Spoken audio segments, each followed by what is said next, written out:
आज जंतर मंतर पर जिस तरीके से आप वक्फ बिल के अमेंडमेंट के समर्थन में आए हैं, क्या कारण रहा कि आपको, क्योंकि मुस्लिम समाज में तो ऐसा लग रहा है कि बहुत सारे लोग विरोध कर रहे हैं, तो आप किस समाज से हैं? देखिए, मैं पसमंदा समाज से आता हूं और पसमंदा समाज से मिरासी समाज में आता हूं, जो मूल भारतीय दलित मुस्लिम है, जो हिंदू और मुस्लिम का एकता का प्रतीक है। हम लोग मर्दाना जी को मानने वाले लोग हैं। हमारे जो वंशज बाला मर्दाना की बात कर रहे हैं, बाबा मर्दाना साहब जो है पंजाब से, हम उनके वंशजों में से है। बाबा मर्दाना साहब ने जो है हमेशा जो है एकता का, अखंडता का, हमेशा भाईचारा का पैगाम दिया है। संपूर्ण भारत में आजादी से लेकर आज तक हमने कभी विरोध नहीं किया किसी का। हम लोग संगीत की दुनिया के लोग हैं और संगीत हमें विरासत में मिला है। माँ सरस्वती की हम पे कृपा रही है, मगर आज़ादी से लेकर आज तक हमारा जो दलित समाज है, पसमंदा मुसलमान है। देखिए, सबसे पहले मैं आपको अपना तारुफ करा देता हूँ। मेरा नाम मोहम्मद शमशाद मीर है। मैं राष्ट्रीय संयोजक हूँ राष्ट्रवादी पसमंदा मुस्लिम राष्ट्रीय मंच से। देखिए, पसमंदा समाज वो समाज है जिसे आज़ादी से लेकर आज तक रोजगार से वंचित रखा गया, सम्मान से वंचित रखा गया, शिक्षा से वंचित रखा गया। सिर्फ और सिर्फ वोट बैंक के आधार पे चंद लोगों ने इस्तेमाल करने का काम किया। आज़ादी के बाद जो मुस्लिम समाज के हमारे भाई थे, जो अशराफ जातियों के लोग हैं, जो वो शेख, सैयद, मुगल, पठान, जितने ये ऊंची जाति के लोग हैं, इन लोगों ने हमें मुसलमान के बराबर इस्तेमाल तो किया, मगर मुसलमान के बराबर कभी अधिकार नहीं दिया, मुसलमान के बराबर कभी सम्मान नहीं दिया। हमें हमेशा लोग कहते हैं कि मुसलमानों में भेदभाव नहीं है, छुआछूत नहीं है। ये भेदभाव है, छुआछूत है, मगर आज़ादी के बाद हम लोगों को जो अधिकार मिलने थे उनसे हमें वंचित रखा गया, उनसे हमें महरूम रखा गया। देखिए, मुसलसल ईमान के, देखिए आप नबी करीम सल्लल्लाहु अलैहि वसल्लम के जमाने में मुसलसल ईमान बोलते हैं, जो जिसका ईमान वही बता रहा हूँ, वही पे आ रहा हूँ। देखिए, आप नबी करीम सल्लल्लाहु अलैहि वसल्लम के जमाने में कभी जाति नहीं हुआ करती थी, फिरके नहीं हुआ करते थे, कबीले नहीं हुआ करते थे, जिससे कि इंसान की पहचान हो सके। इसका काम क्या है? आज कोई देवबंदी है, कोई वाबी है, कोई बरेलवी है, 72 फिरके बन गए हैं। मुसलमान को बार बार बेवकूफ बनाने का काम किया गया। भाई, जब हम मुसलमान हैं, जब हम सब ने कलमा पढ़ा, हम सब मोमिन हैं, हम सब इस्लाम को मानने वाले हैं, तो इतने फिरके किस लिए? तो इसका मतलब ये लोग अपने अपने स्कूल चला रहे हैं। हो रही है। जो छोटा तबका है, जो छोटे लोग हैं, उनको बेवकूफ बना रहे हैं। अगर हम मुसलमान हैं, हम लोग भारत की संस्कृति के लोग हैं, हम जो पहले लोग थे, हम लोग भारत की संस्कृति के लोग हैं, हम कन्वर्टेड मुसलमान हैं, हम लोगों ने इस्लाम को कबूल किया। मगर जब इस्लाम को हमने कबूल किया तो इस्लाम में हमारा हक क्यों नहीं? वक्फ बोर्ड की संपत्ति जो थी, गरीब मुसलमानों के लिए थी, यतीमों के लिए थी, मिस्किनों के लिए थी। क्या अल्लाह की संपत्ति को बेचने का किसने अधिकार दिया? क्या अल्लाह की संपत्ति को कोई बेच सकता है? क्या अल्लाह के साथ दगा कर सकता है? जो अल्लाह के साथ दगा कर सकता है, अल्लाह के साथ गद्दारी कर सकता है, वो देश का गद्दार भी हो सकता है, वो देश का नमक हराम भी हो सकता है। तो जो वक्फ की संपत्ति को बेचते हैं, वे मुतवल्ली हो, वक्फ बोर्ड के चेयरमैन है, सबके चप चोर है। तो लगातार क्या लग रहा है, ऐसा अक्सर माना गया है कि भाई वक्फ के अमेंडमेंट बिल के खिलाफ है मुस्लिम समाज मोटे तौर पर, लेकिन आप तो अलग ही बात कह रहे हो। कितना % तबका होगा जो असमर्थन में होगा इस बिल के? देखिए, मैं आपको समझा देता हूँ। जो वक्फ बोर्ड के खिलाफ है वे कौन लोग हैं? देखिए, नंबर 1 ओवैसी जी है, वक्फ बोर्ड के खिलाफ है। 3500 करोड़ रुपए का घोटाला ओवैसी जी का है। अच्छा। तो वे वक्फ बोर्ड के खिलाफ क्यों नहीं होंगे? जो घोटाला करेगा उसकी जांच ना हो जाए, उसकी पकड़ ना हो जाए, तो वो वक्फ बोर्ड के खिलाफ है। आ जाइए मुजफ्फरनगर का एरिया देखिए। माननीय मुख्यमंत्री योगी आदित्यनाथ जी ने मुजफ्फरनगर को हाईलाइट किया। मैं मुजफ्फरनगर क्षेत्र के इलाके से गुजर के आया हूं। मैंने वहां कॉन्फ्रेंस की है, मैंने ITI भी लगाई है।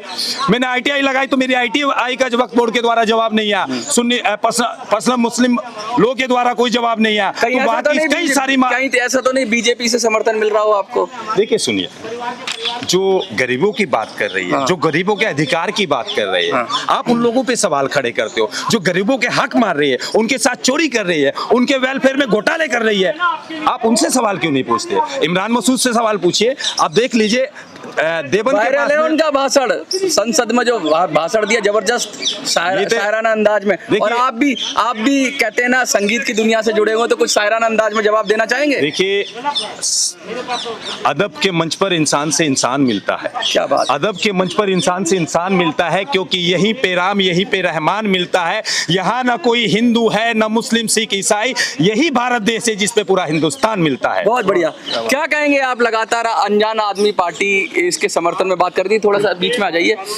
क्या कहेंगे, क्योंकि बहुत सारे लोग आपके समर्थन में भी आ जाए, मुस्लिम समाज से भी आए और पसमंदा समाज से उन्होंने बात की। आपकी पार्टी क्या कहती है? सबसे पहले परिचय और क्या? सबसे पहले मैं उपेंद्र मिश्रा, अनजान आदमी पार्टी राष्ट्रीय सचिव की तरफ से जो अभी भारत सरकार के द्वारा जो है विधेयक, जो ये संशोधित विधेयक लाया गया, बिल पास किया गया, मैं उनको बहुत बहुत हार्दिक धन्यवाद करता हूँ पार्टी की तरफ से भी, और तमाम उन सभी देश के मुस्लिम समुदाय हों, चाहे वो अन्य शोषित लोग हों, जो वक्फ बोर्ड के द्वारा जो है कहीं न कहीं शोषण हो रहा था, कहीं न कहीं उनके हक छीने जा रहे थे केवल वक्फ बोर्ड के नाम पर।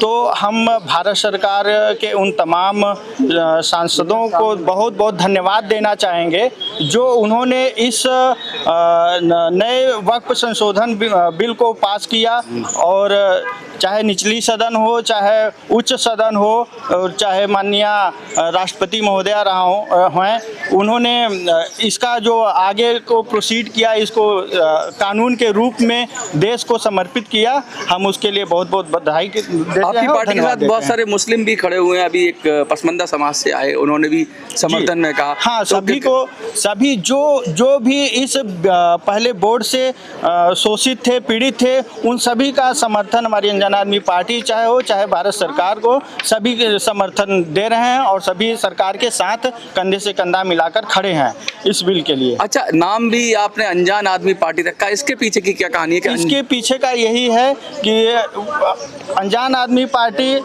उन सभी अनजान, जो शोषित हैं, जो वंचित हैं, जो अपने अधिकारों से अनजान रहे हैं, जो अपने हक की लड़ाई कैसे लड़ी जाती है उससे अनजान रहे हैं, उन सभी का यह एक समुदाय है, यह मंच है, और उन लोगों के हक की लड़ाई के लिए अनजान आदमी पार्टी सदैव तत्पर और अग्रसर रहती है। बिहार के चुनाव आ रहे हैं, बंगाल के चुनाव आ रहे हैं, क्या पार्टी का कोई वहाँ पर भी कोई आइडिया है आपको, मतलब आपका कुछ तैयारी है कि लड़ेंगे चुनाव? बिहार में अनजान आदमी पार्टी निश्चित रूप से प्रतिभाग करेगी और वहाँ पे अच्छा प्रदर्शन भी करेगा।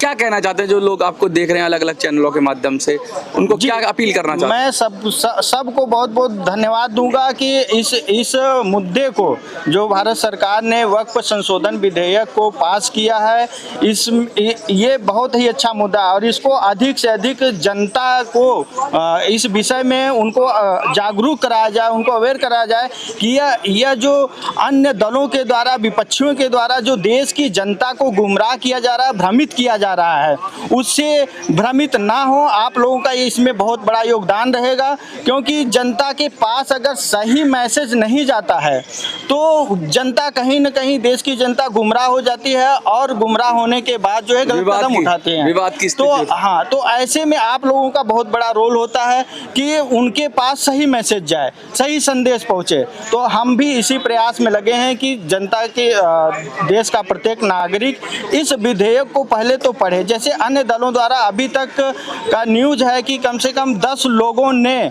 इस बिल के अगेंस्ट याचिकाएं डाली हैं। तो मैं अगर हम कह रहे हैं कि अगर इसके विरोध में याचिकाएं पड़ रही हैं, तो मैं उन सभी लोगों से कहना चाहता हूं जो सरकार को समर्थन दे रहे हैं या किसी भी रूप में उनके साथ खड़े हैं, वो भी याचिका के विरुद्ध याचिका डालें, और सरकार से आग्रह करें कि जो लोग ये याचिकाएं डाल रहे हैं बिल के अगेंस्ट, तो उनके खिलाफ अगर हम याचिकाएं डालते हैं तो कहीं न कहीं इस बिल को मजबूती मिलेगी, और मुस्लिम समुदाय हो, चाहे हिंदू समुदाय हो, चाहे जो भी अन्य समुदाय हैं, धर्म पंथ हैं, उन सभी के साथ न्याय होगा। बहुत बहुत शुक्रिया जी। अलग से